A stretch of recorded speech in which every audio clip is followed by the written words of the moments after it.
Okay, I'm going to make this really quick.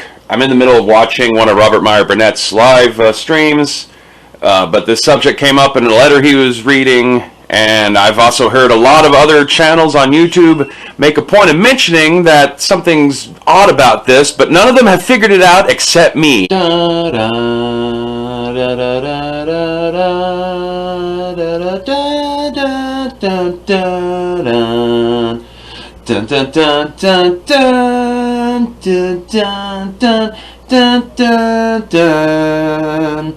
Okay, so the basic gist of what I gotta say here is I think I figured out why so much science fiction, in particular Star Trek lately in the last few years, has seemed to have switched from using the term android to using the word synths and synthetic instead.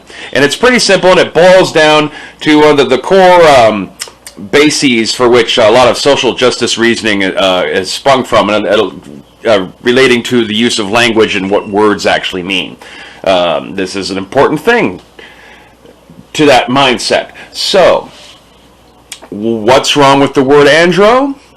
Andro derives from a Latin word that means man, and an android would be man-like or a type of man.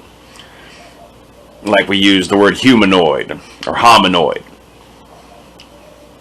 And so, I guess the idea from the people behind Star Trek, they're very worried that young girls watching this hyper-violent show full of cursing are going to come away with this impression that that because they're female, they won't be able to grow up to be androids, because only guys can be androids, because the word android is based on man.